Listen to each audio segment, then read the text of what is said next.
This is Trolli, buddy. There's something real on the line here, okay? We're not playing for the penny change BMG puts up for Summers. There's Trolli prizes on the line There's here. worms on the line, baby. That's Yeah, like, bigger than any so fiat currency out there. But we're actually starting off on the winners finals here. The winner of this set will get a trip into the grand finals, will be a guaranteed top 2 placer. It's Java and Fakey versus Luna and Snowy. And let me tell you, I'm loving what I am seeing from Java and Fakey today. There was one game in particular. It was game 2 against Pugsy and Wubs. Java was basically red on last stock when everybody else was on their second. It seemed like he was going to be taken out instantly. But by the end of the game, Java was the only one still standing. Incredible gameplay from Java this weekend. I'm loving Java and Fakey as a team, and I can't wait to see him at BCX. I mean, all you have to say about this team is that they're the summer champions, right? Like, that's the most recent major, and they're the ones that, honestly, from out of nowhere, like, yeah, they've been good, they've been playing together, but out of nowhere, they take it to themselves, and now they're in here, in the winners finals versus Snowy and Luna, another set of champions, who, you know, you'd more expect to see in the grand finals, but they took that defeat that weekend. But now coming into it, Java's gonna get the first of the knockout, and Fakey's gonna do the opposite, well, the same thing on the opposite end of the map, on the lower side. We're seeing, of course, the Chronics coming in from Snowy and Luna. Meanwhile, on the other side, Java and Fakey, maybe they've cracked the code a little bit. That's kind of the one that we've been wondering about, is how are we going to beat this Chronics? Because it's taking over North American Brawlhalla. It might spread to other regions as well. I don't know if this is a Finn, if this is a Kaya thing, or if it's specifically Java and Fakey. Well, if it's a Finn thing, Pugsy cracked this code a while ago, no? That's true. He cracked this code, but he hasn't mastered it to the way Java has, because honestly, he's been playing some of the best Finn that we've had the graciousness of laying our eyes on, right? That follow-up's gonna be there for him, and then Fakey, he just knows when to give it up, right? He gives up that downlight stare and lets Java follow up. I mean, let's Fakey, let's Java follow up with that nair. Java is going to finally follow there, and Fakey entering more even health, matching Snowy here, but they do have a considerable lead if they can get this stock on. Yeah, the 2v2 team synergy between Java and Fakey is so amazing. They do such a good job of exactly like what you said, giving it up, taking as well. The ebb and flow that they have in their gameplay is just really strong. You'll have games where, like, Java takes on average 450 damage before getting knocked out, and meanwhile on the other side, Fakey will do a bunch of damage. And then you'll have those games where they completely swap that out as well, so they can both be the carry, they can both be the support. When one struggles, the other one's there as well. Like, Java's right there. He let Fakey get back. It took everything that Fakey had to get over and touch the wall. Look up in the top right, Fakey's in the red, but he's been surviving for so long due to, one, his own gameplay, but also the pressure relief that Java has. And the thing you were talking about earlier with how Java ends up, even while like you see him playing the back foot, ends up being the last one alive on these stocks. And I feel like, is that just a Finn thing, right? Because we've been seeing the same thing kind of come out of players, well, Pugsy, he's like the main Finn player you're going to be looking at in the doubles game mode, but he was also one of those remarkable players where you saw, yeah, you're playing that 3 defense, but you're playing in a manner where for some reason, you're catching yourselves in the 1v2s and the 1v1s, it's one of those legends, clutching them up and having the 3 defense. It's just one of those legends that, like, if you're going to play that legend well, it's one of those things that you have to do. Like, it's an absolute requirement to play the character so well. And, like, you see what Java is doing with it. Getting hit a little bit here, has to be careful. But you see Luna and Snowy are also very much in the red. Java the least damage so far. Over on the edge, beautiful edge guard from Fakey. You immediately see him rotate over. Luna's stuck on the wall. He has the blasters in hand, see if he can use that range a little bit. They're not really pushing over him onto the wall. Easy pickup. Easy game as well, but you saw him over there on the wall. They didn't really push onto him whatsoever. It's a tiny wall. You could end up with too many cooks if both of them end up going over there, but also Luna's blasters. Neutral air is like the freest defensive tool in the entire game. It's so safe. It's so strong. All he would have to do is sit there and neutral air, neutral air, neutral air, and he's basically home free. That's why they let him come back up onto the main platform. The second he steps foot on solid ground, it's over. Now, Java dealing the brunt of their damage there. You can see he has a little bit more team damage as well, but for the most part, 649 out of him onto the opposing team. If you're Fakey, you're not upset. You know, you hit me a couple times, but you hit them a lot of times. And while it was a close game, that reverse edge guard, Snowy's a player where he's one of the best off stage, right? I think we're at a point where we can admit that. Snowy, when you get him off stage, just the way he uses weapon throws, the way he uses gauntlet there, when you're off stage with him, you're really worried. And Fakey actually getting just one hit to turn around on him there, clutching out that game for them, and then Luna on the opposite of the map, side of the map, can't do much to help his teammate. But they have the bans now, And seeing how the blue team was able to survive, you just have to wonder where they're gonna go. Now you're seeing the common bands come out: Fable City gone, Enigma gone, Western Entertainment Pool gone. They don't really want too many platforms, and keeping true to that, Miami Dome's gonna be gone too, and we're going back to Apocalypse. I think Java and Fakey are just very much ready to go to Apocalypse. Like, you saw Luna was taking time in the stage banning to think about what he was doing. He was slowly moving through. Then all of a sudden, when it was blue team's turn, there was still time on the clock. But when it was blue team's turn, they were ready to go back to Apocalypse. They feel very comfortable on this map, even though you have the massive threat over on the edge of, like you said, of Snowy. He has two major weapons that are devastating on the edge. Of course, gauntlets with the gauntlet nair. You can turn things around so easily. Okay, red team putting a lot of pressure onto Fakey this game. He wasn't able to do a lot of damage last game. Is Snowy going to be taken out? No, he's able to get back. Oh, it's going to be Fakey. Has some pressure. Snowy, you talked about it, and he showed it to us right there. You have the theory from Remmy and the execution from Snowy. Well, Luna's going to execute the same thing on the left side for himself there. And now Snowy, as I was talking about the edge guards for him, he gets absolutely sent far by Fakey there, but Luna's able to save him as he comes back to stage. Now we're seeing a little bit more neutral interaction here. Just everyone back onto the stage, and the damage from the red team is stacking up. The follow-ups from the blue team, though, are so insane. You can just see how they carry each other up, and it's like it's just interesting in twos, right? Usually you're used to those horizontal combos, maybe you send back and forth, but the blue team here, especially with the Axers, is executing some really intense vertical combos, always ending up with that recovery, because that's how you're gonna get an early knockout. And as I say that, an early knockout comes back onto Java, and they're gonna get Fakey's matched with it. Wow, it's a double for Luna. Incredible gameplay from Luna over on the left side, just completely soloing Java. Then he came up to the main platform and was able to pick up the KO on Fakey as well. Is Java gonna get taken out again? Dude, Luna is right the there. Other side. Oh my gosh, he was right there. A little bit of team damage coming out, but they can more than afford it. Java is gone. How quick are we into this game? It's been 1 minute and 30 seconds. Java is totally gone. Fakey is going to be gone as well. Both members of the red team chased him down there, still on their second stocks. There was a fourth. Remmy, look at the damage. Like, none was done. They didn't have to do any. You don't need to do anything. I mean, that's the energy and passion that a bag of Trolli candy can give to you. So right? True. The way just all you need to see is the Luna clip. First of all, like when we get down replay, that last Luna clip on Java, you can see him go to the other side, and Luna is running the entire map, chasing him down, and then getting the finisher with the sider. That's like something. I mean, after that first game, it's just Luna must want this. I think you got to go somewhere with a bigger wall. Like, they thought they were safe on Apocalypse, and that was not true whatsoever. We still have it on the board here. We have Apocalypse, Demon Island, and Western Air Temple. So we have some small walls still on the board, and we're going back to Apocalypse. Snowy ended up picking that one, and if I'm the red team, I would be more than happy to go back there. That 100% seemed like their stage. Just stay away from Luna. Just don't even fight him on the edge. It's much too risky. Maybe they were thinking, instead of smaller walls, we go bigger map, and then Luna can't chase us to the other side when we try to recover. He was so quick with it, with all those dashes across the stage, man. He was starving for it. Well, some team members going to come out there leading to a small combo onto Snowy, but it's not the end of the world here. Now, Luna is arguably, like, well, he's the last cross player in this tournament, if I'm not mistaken, right? The rest of them are...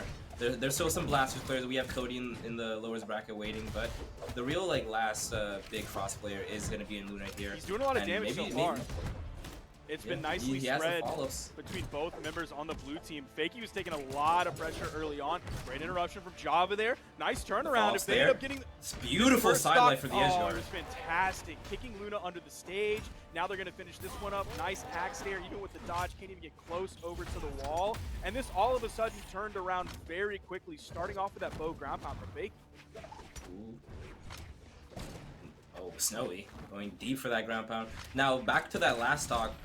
It was actually really interesting because we've talked a lot about, well, when you play the Chronics, there's that follow-up potential and the just the synergy and team play that you're going for, right? But we saw all of that happen off of blue team's one Endlight follow-up. The sword Endlight came out and the bow ground pound being the choice of follow-up there led to that double edge guard on both players there. And that's kind of what you expect from, well, obviously at a high level, right? You're expecting the team combo, the synergy to come up. But look at that, the Endlight, and then he's instantly there chasing with the recovery. That almost three-piece combo there as well. These guys are making a comp that you really haven't seen yet, haven't haven't seen before flow so well into each other. You might as well think this is like a well-known practice comp. There it is again, the Nsig, the N light into the down sig. It's gonna close off the stocks for the red team and give blue team an even more confirmed lead than they had before. Yeah, they took that lead that they had and just completely are running with it right now. Fakey's just in the middle of the stage. Oh, you saw Snowy using some of that new dash tech. That dash landed you quickly across the stage, but he's not really able to do too much with it. Stock did fall over on the right side. Java's going to pick that up. Okay, a little bit of chaos in the middle. A member of the blue team and a member of the red team, Java and Snowy, were caught in Luna's blasters. Nobody really wanted to knock the other one out because it's still, you know, damage spread across the board across both teams. Java and Fakey now with just a little bit of the lead as we're getting towards the end of this last game. We're about 2 minutes and 20 seconds into this one. Red team members both getting juggled into the air, but they're safely able to land. Everybody does have a weapon here, so no weapon disadvantage across the table. Neutral signature. Both members of the red team were split. Nice Nsig coming out from Fakey. Incredible pickup.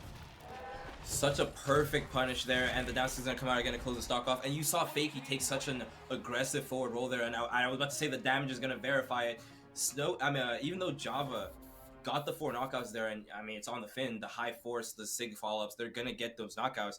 Fakey was doing so much in those last couple interactions just to juggle the red team. You saw him get that dodge punish onto Snowy, leading right into the Nsig. And while Snowy was getting his time back to the recovery, he said, I'm not going to chase you off stage, and neither is Java. We're going to get even more damage onto Luna. And that's something a lot of teams have been doing. When you're on that red, that high damage mark, when you're getting sent far, they're not focused on closing off your stock. They're focused on getting your teammate in a position where, okay, now both of you can't play the game.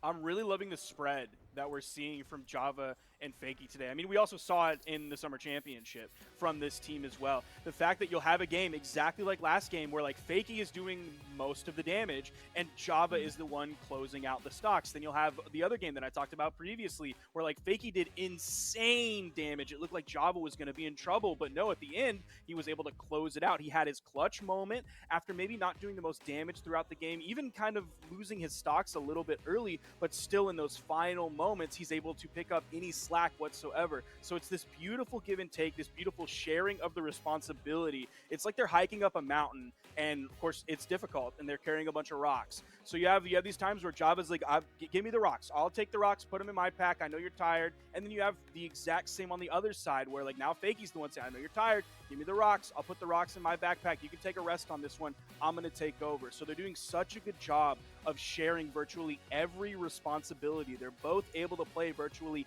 every role that you want to see in a good 2v2 team. Right, and I hate to say it over and over again, but that's kind of like that at this point. That's what's gonna make a good team, right? Being able to do everything for each other back and forth. Sometimes you need to do the damage. Sometimes we both need to do the damage, and that's just where the difference is gonna come in these games here. Because on a game like before, where you saw Luna completely take the aggression, chase off stage, and we're getting him back in the lobby here now, and the lock-ins are coming forward. But you can see that hype aggression, that anger fueled play. But a thing with Luna and a lot of players is that even though they play like that, they play so aggressive, if it gets turned on to them, they don't really have the room for their teammate to work around it where you can see them like still be able to get value out of it, right? Like if you shut down Luna, then there's not much else to it. He's gonna be shut down too fast, and you need that leniency, that state where you can go, okay, I'll let my teammate play this match for me, and I'll just stand behind him and I'll enjoy the view, because if your teammate's someone like Fakey, it's gonna be a good show.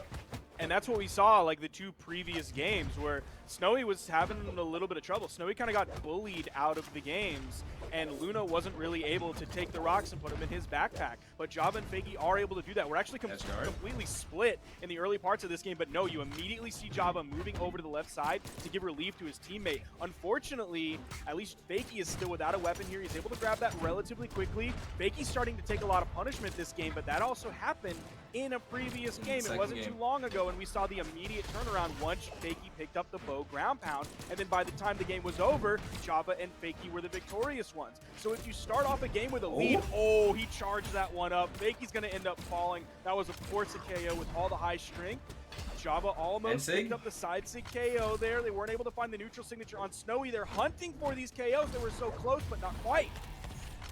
Now, I was about to mention how we saw the red team take off with a giant advantage at the start there, but almost instantly, when it was time to get those KOs across, the blue team interrupt after interrupt, right? We saw the first one come out from Java on the edge guard, and when they're on stage, you see the downlight come out from Luna, and who's there right in time? Fakey with the end light. And now, not only are these interrupts to the knockouts, but they're leading into team combos, and that's why you see that even though the red team has such a big start, the blue team has basically evened up the damage and the stocks here. They're only on the light, well, not light yellow, but like that nice hue of yellow where it's not like dastardly yet, right? You're not in the orange just yet. And Snowy's just kind of catching up to them. He's not too far ahead to where he can kind of play it easy and take the ropes. Nice and fresh here. Seeing Fakey again, really likes to sit in the middle of the stage, kind of go back and forth where he needs to be. Puts a little bit of pressure on the right side where Java is for the potential 2v1, but then he moves back over to the left side. Now you see him putting pressure onto Luna. Here comes Java with the side signature, hoping for the edge guard, but Luna goes high onto the soft platform. Meanwhile, Snowy now putting pressure onto Fakey, able to get over there in plenty of time, even though he was in sweat beads. You saw the ground pound coming in, didn't have enough distance or enough speed to cover enough distance in time. That sider taking off the bow sidelight, and it's gonna send Luna so far. Now that both red team here playing this edge guard position, and honestly, so far in this game, it feels like watching a blue team just has like some of the best follow-up gameplay I've seen in a long time. It's like every single move Fakey hits, Java's there to follow up on, and I know that they're the ones taking the back end of this game here as Luna. It's another full charge down Nsig to take out Java's second stock. But their follow-up game is just so precise and on point that it always feels like they're just one combo away from getting a victory. And that's the beauty of it. The fact that they're able to pick up like at least one hit for every hit that their teammate puts out. So Java gets one hit, and it ultimately 1 equals 2, because there's the Fakey hit after. Every hit that Fakey gets, 1 equals 2. All of a sudden it turns into 2 hits, like every single time. And that's just beautiful, sustained damage. Snowy completely taking Fakey over to the right side of the stage, then back over to the left side of the stage. Tried to get the interrupt there. More damage came out onto Fakey. He's going to have to be very careful. 3 stocks to red, 2 stocks for the blue team. Fakey's now out of this game. Java's in the 1v2. This is going to be really tough. He's sent over to the edge. The left to right combo, a little bit of a drop there, ending with Snowy's gauntlets. There did struggle a little bit to pick up off of the in-light from Luna. Yeah, usually he wants to go for the GC side sig there, or down sig, try to close off the stock off the Blaster's end light, but seeing as he used his end light for the start of it on that Nair follow-up, he wasn't able to get it. Now, Snowy just completely destroyed Fakey's not second stock, last stock there. We saw him get the dodge read for 1 second on the crossover of him coming back from the left side, took him all the way to the right side, and then took him back from the right to the center where Luna was waiting to follow up. And it just, even with not being able to play the game there, you see an insane amount of damage out from the blue team, right? Only just slightly, like, well, Snowy doing 630, but besides that, the blue team doing an even split of damage, both over the 400 range. This game is going to be close, and it's coming to game 5 here.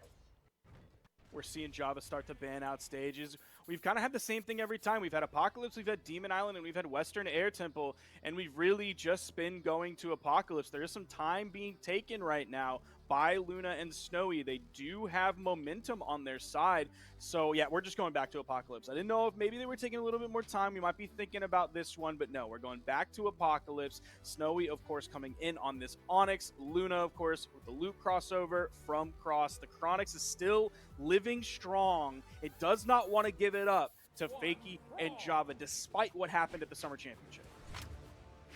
Now, weapons are going to be the Axe and Blasters for the open, and the Blasters are doing work already. The ground pound is going to lead to even more damage, and Luna playing neutral so well here. He's gotten the most of the hits so far in this game, but now that everyone has a weapon, it may be a different story. Fakey starting the juggles off with these nairs, following up on Java's combo as well with it. And now the damage is really coming in for the blue team. They're doing exactly what they want to do with this comp, flying around the map with the high speed and following up each other with the fast weapon. But Luna, a completely insane option off the platform to side sig, not GC, just slightly slide charged off, is going to take Java's first stock away from him. But Fakey is relatively healthy here, and now we're probably going to see that kind of game where it's like, all right, you take the aggression here, you take the forward approach. It seemed like in the moment that they were going to be hunting for the KO on Luna to try and tie things up, but they were able to put out quite a bit of damage onto Snowy. He was in danger of being knocked out. Now he's in the 1v2 situation. Ooh, a little bit of an interrupt there after the D-Light from Fakey. Added up a little bit of team damage coming out from Java, so they weren't able to find the stock on Snowy. And if Java gets taken out here, this is devastating. And if Snowy gets back, it doesn't even matter that he lost that stock. It's now 4 stocks to 3, a fantastic trade for Snowy. That's the art of the deal coming out for him. Again, you said it earlier, and we've seen it so many different times throughout this set. There have been a couple games where Snowy's been bullied out, but when you give him a moment on the edge, he is absolutely going to take away your stock. He's going to destroy your game plan, and he's going to change the game. That was an extremely interesting angle as well too, because we just saw him start that ground pound way above the ledge, right? Just start charging it down, hunting for Java, and all it took was it to hit. As soon as it hit, the weapon throw came out, and if you're not going to get it by the weapon throw, I know exactly where you have to go, the down air to confirm, and like you said, losing that stock doesn't matter because he's just up 1, and now he's up just, well, still 1 more because he loses his, and Java loses his last stock in the game. Fakey still has 2, but there's 2 people on the board you have to play against, and now you have 1. They instantly pick up that stock. Fakey's on last stock. I don't even think he really got a single hit once Java was taken out of the game. He's at the weapon disadvantage here. He's able to grab it really right out from underneath Snowy, who was camped on that top platform. He's doing a decent job at least getting this maybe second stock from Luna until this moment. They had the soft platform there to help him out. Oh no, they almost had the 0 to hero. It was almost over right there. It's still likely going to be over. Snowy may just play a little bit conservatively here as he waits for Luna to come back in, and they're going to end that one right there, just like that. Snowy and Luna, it seemed like Fakey and Java had the solution to the Chronix question. But that's not the case here, at least not so far. They have a chance. They're going to go down